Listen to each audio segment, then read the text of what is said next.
Regardless of what appears to be going on in our human lives, I wonder if we could take this time and recognize the gratitude that is there. And that's such an interesting thing because in our human lives, it can seem like there's so much going on, which also means there's so much to be ungrateful for. So many things we wish were different. So many if onlys.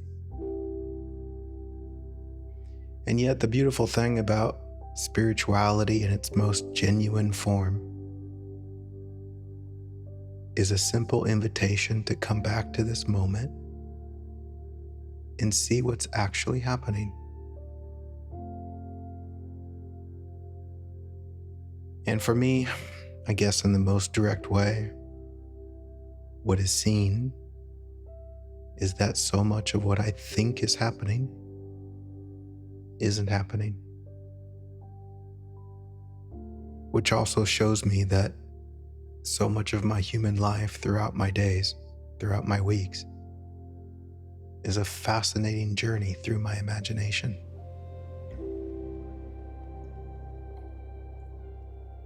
Sure, things appear to happen, but what is profoundly true is that what I'm experiencing is all of my interpretations about those things that are happening. What I think they mean about me, or what I fear they might mean about me. Isn't it wild just how so much of our life is lived in the mind? And it's wild because in contrast, when we come back to this moment and see what's actually alive, what's real, all of those stories aren't really happening.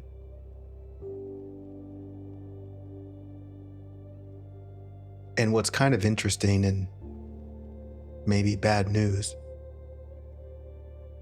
is that stillness doesn't really help you figure out the story. It doesn't put the pieces back together. It doesn't give you any certainty about tomorrow.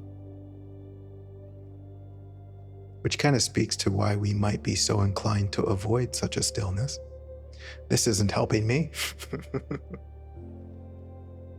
And for me in this moment, it's quite hilarious to think about all the mental commentary throughout my whole life. All the things I've had on my to-do list. All of the things coming and going.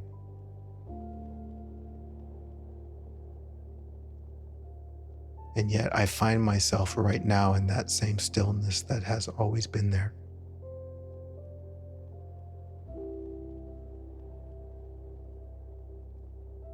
Almost as if nothing has even happened. I'm just here. Again.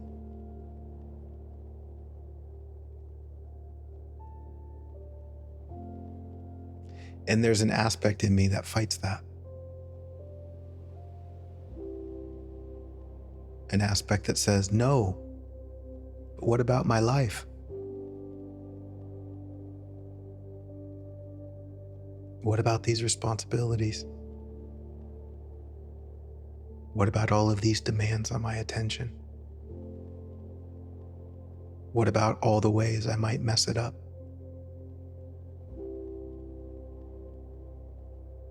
And in there, of course, is the deep sincerity of the fear that we have.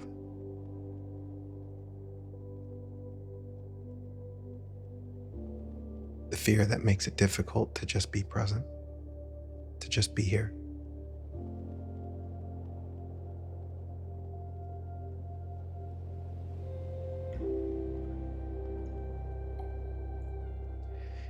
I don't know, maybe it's something that's learned. Maybe it's part of the evolution. It seems like the more I live this life, the more I'm brought back to the same conclusion.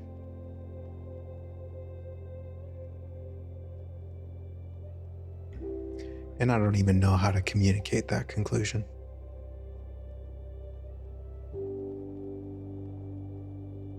But it speaks to a recognition that no matter how scared I get, no matter how lost I become, in this moment, there's a very sacred truth, a truth that knows on some level that all is well.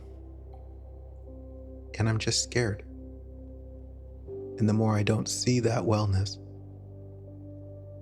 the more scared I become. Which is why, of course, it's such an opportunity to take moments like this and really breathe and see what's going on. To see that all of those stories in your mind aren't really true. To see that all those things that you fear can't actually happen, as long as we can see that the thing that we fear is related to a loss of love somehow.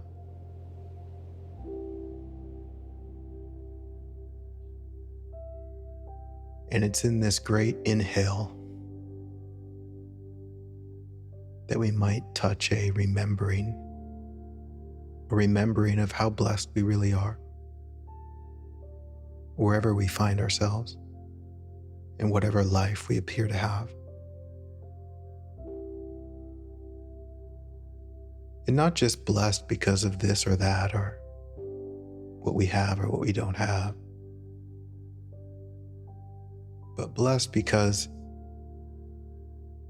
here in reality, here in life, beyond all the stories, what we are is whole and complete.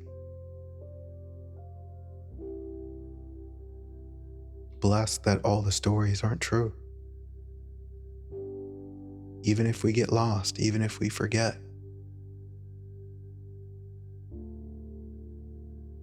the love we crave, that's something that we long for most in life, isn't really missing. And yeah, that's hard to see sometimes.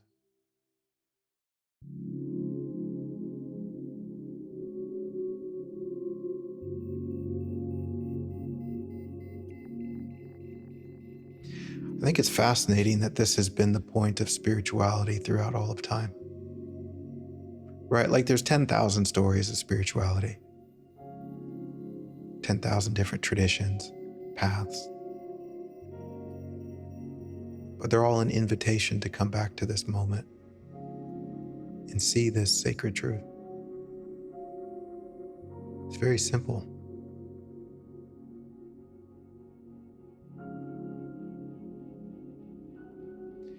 And for me, the way that I would point to it, it's to see this sacred truth and surrender the burden.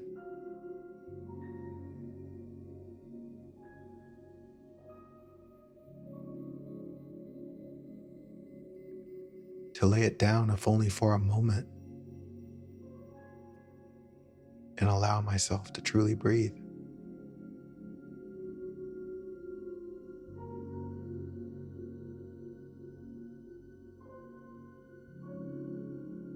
In many ways, it's to see what this life thing is really about, which is to also see what it's not about, which is me getting somewhere, which is me trying to be enough.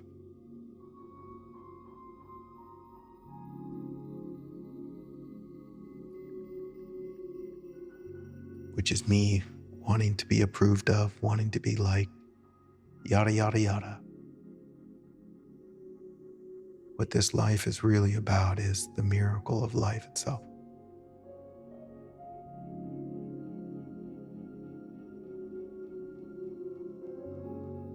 Which is also like an invitation that says you don't need to carry this burden that makes it about you getting somewhere. That makes it about you being enough.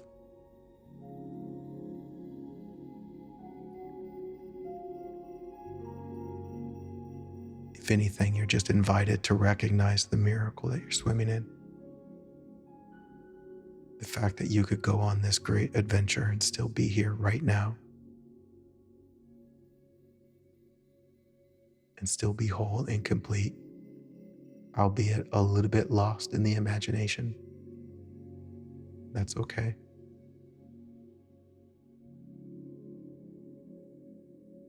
You are still gifted this miracle of being alive.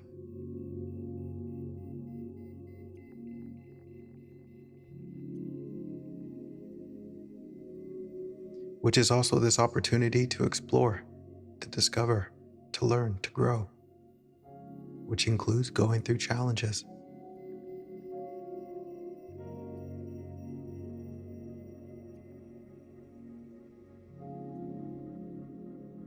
You are for sure having a human journey.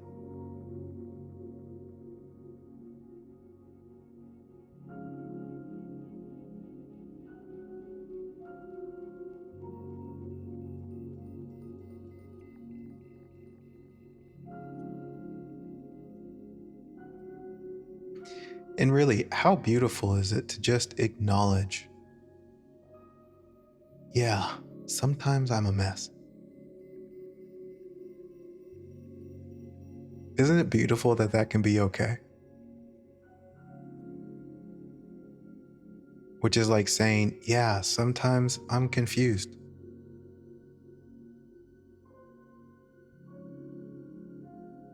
Sometimes I'm scared and I pretend like I'm not scared because I'm that scared.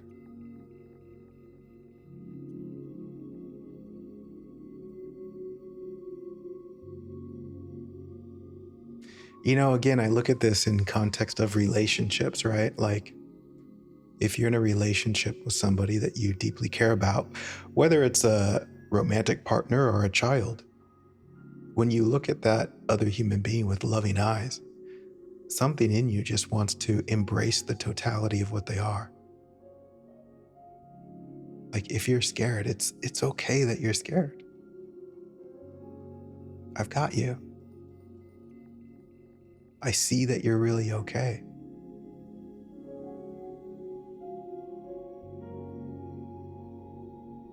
If you're confused, my dear, it's okay that you're confused. You're learning. This is part of it. That's okay. Do you see this? That love deeply supports you. And when that love flows through you, it deeply supports everyone you see. And of course, without it being woo woo, this is the love of life.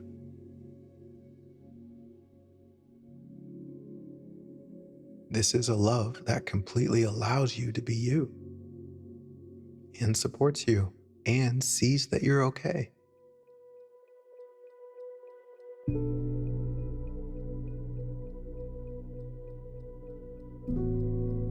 It's funny, I get this image, of course, right, of a child who is frustrated and scared and confused, and mom says, I love you.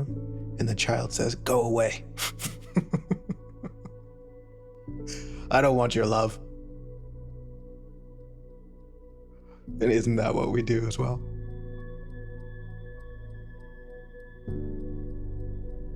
And we can feel that inside of ourselves, yeah? When we're confused, when we're scared, love might be there, but we're pushing it away.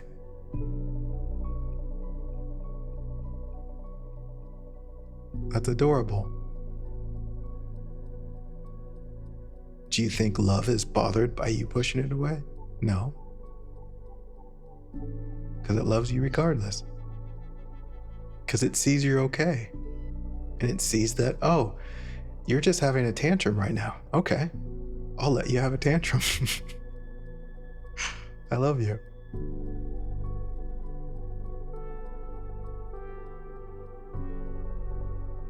It's like the love knows that it's not personal, your rejection of love. The love knows you're just misunderstanding. You're scared. Could you imagine, right? You tell this love, no, I don't want you. Screw you. Love gets its feelings hurt and walks away, thinking it's personal. Love doesn't do that. Love knows it's not personal.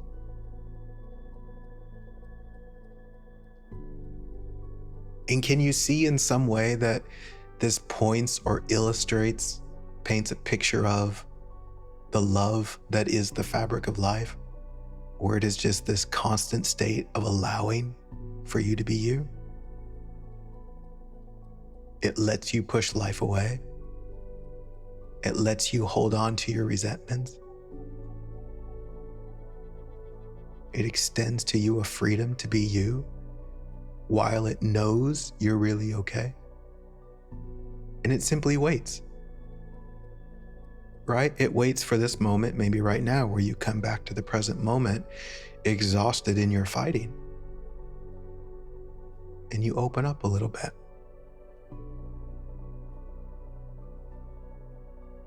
And in that opening up, there's like this deep sincerity that confesses the real issue.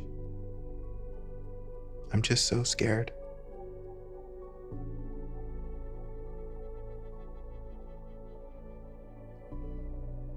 You know, this reminds me of a story that I've told many times before, but it's so relevant right now. This was many years ago, many being relative, of course. I was doing this speaking event late at night, and there was a friend with me that was helping out. And after the event, I go outside to this park bench, and I see her sitting there under a street light, and she's just lit up by the street light. You know, I imagine she's there thinking she's in darkness, hiding, but she's just lit up by the street light under this bench. And I go sit next to her, and of course I can feel that she's all twisted on the inside. And she starts telling me about this relationship drama that she's having. Something's just not working out over and over and over again. She's sad, she's heartbroken, she's frustrated. And she goes on to try to explain the issue to me, what's going on, all the things that aren't working, aren't going right. And after she's done aggressively telling me this story, her frustrations, I say, you know, I hear you, but it sounds like you're just scared.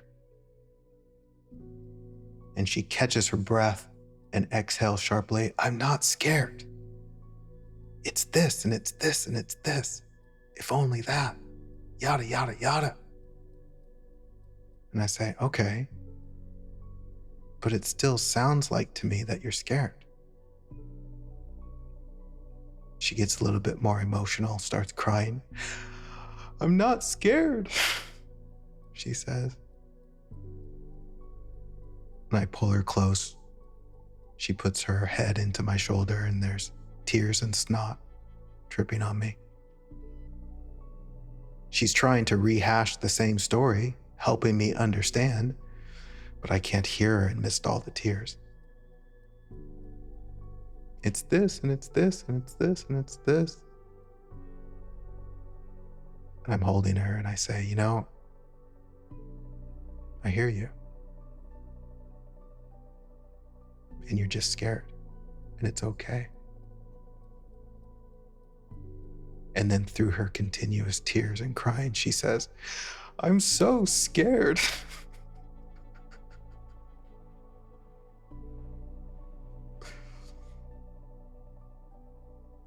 And she didn't have anything else to say. She just sat there and cried, being held. And in that acknowledgement, it was just like confessing the real issue, right? Because in the story, there's just all this blame. It should be this, it should be that, yada, yada, yada. But really, she's just being faced with the fear that she's not enough. And that if something doesn't work out or go a certain way, it means she's not enough. And you know, what is that other than I'm afraid of not being loved?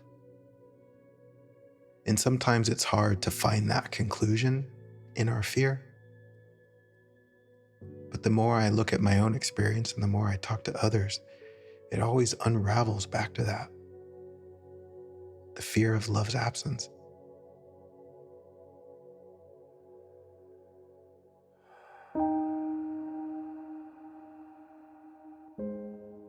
And in our fear, we tend to put on such a mask that ultimately withholds love from everyone, blaming them, demanding they be different,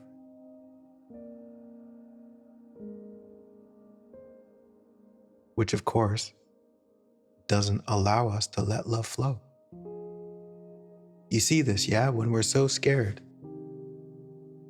when we're blaming so much,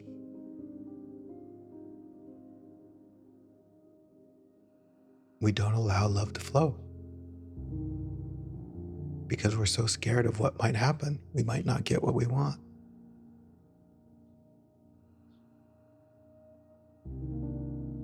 And that's the beauty and the radical honesty.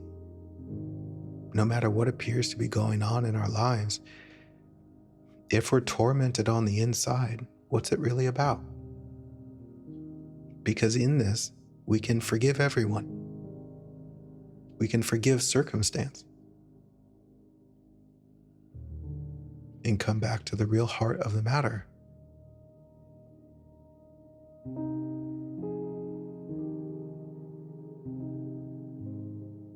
And we can lay down that burden that fears we're not loved, and at least open ourselves up to see that actually we are.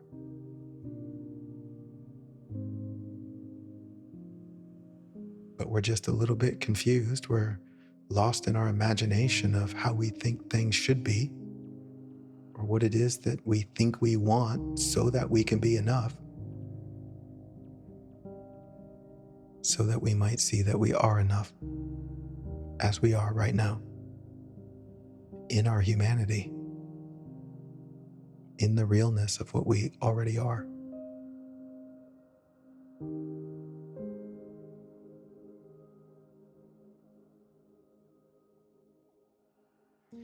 And yeah, I fully acknowledge it's a wild and confusing journey sometimes.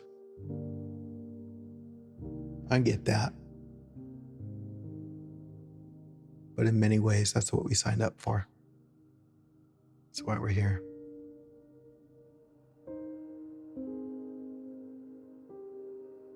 From a practical standpoint, in my mind, I hear, okay, what do I do with that then? That's all well and beautiful.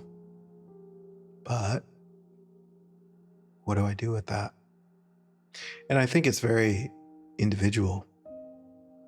For me, the conclusion, especially as I'm living my own crazy life, is I get brought back to this stillness that says, hey, take care of yourself and just do the best that you can. Stop hiding. Stop pretending. Just be human. Take care of yourself and do the best that you can. And I love the humility in that, especially as it relates to relationships, as it relates to my work and service. What can I do other than acknowledge the truth of things and just keep going?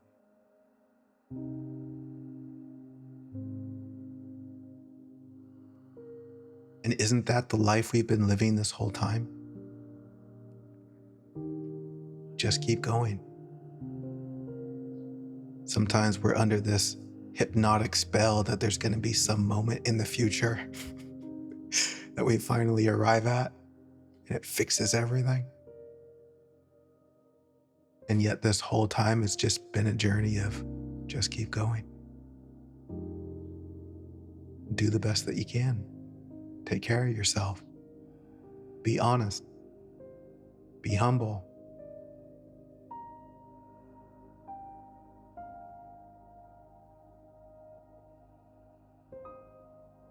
That sounds like the real spiritual life,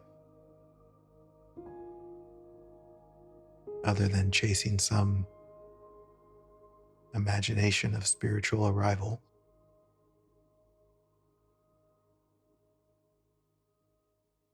Gosh, that's such a good marketing trick. right? Like promising some spiritual finality that takes away all the fear forever. You can finally be at peace no matter what's going on.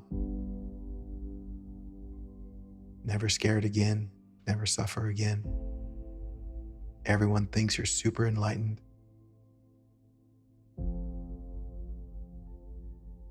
I was reflecting on this earlier today.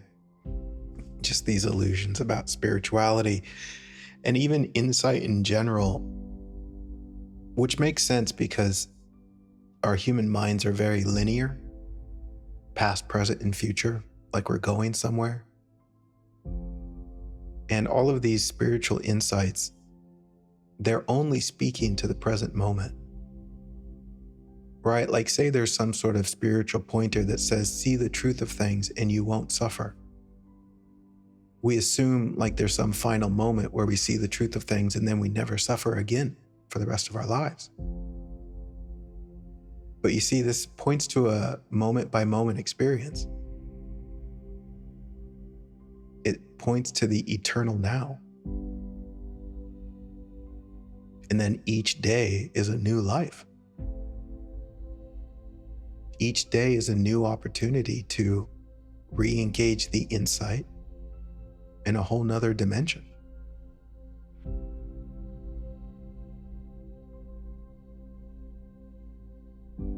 I see this with the concept of heaven and hell, right? Very obviously, as human beings, we think that that's a final destination. But it's a daily experience.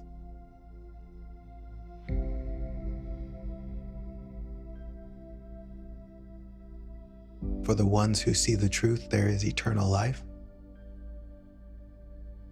where the streets are paved in gold, and everyone gets their own mansion. Or there is eternal damnation in a fiery pit of hell, where there is gnashing of the teeth, whatever that means, but it sounds terrible. And so how do we get to heaven? Gosh, it's so laid out. For thousands of years, it's laid out. You see this, it's a daily practice. It's a daily devotion. It's a life devotion.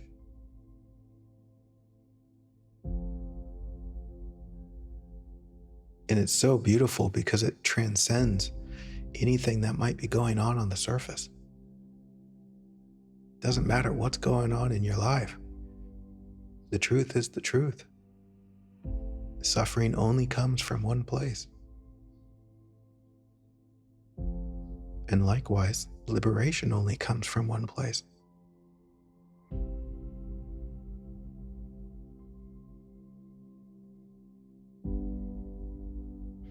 I see this linear prize, not just in the spiritual realm, but in every aspect of my life.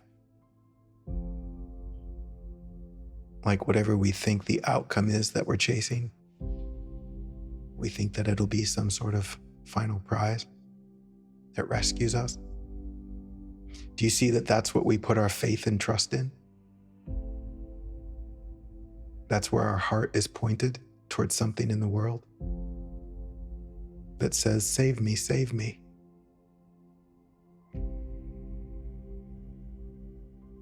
And no matter what it ends up being, whether it happens or not, doesn't save you.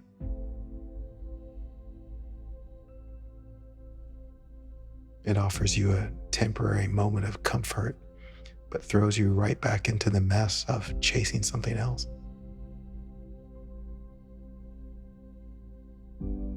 There's a beautiful illustration here that I see, I see a human being that just bows down and surrenders the heart to God. That sees there's nowhere else to go in this world. There's nothing I can chase that will save my soul. That sees this whole life that I'm living. My goodness, it's not about me getting somewhere. In some way, it's about me honoring the love that is God in everything that I do to the best of my ability. And oftentimes it looks like a mess. And so we can disregard any image of perfection.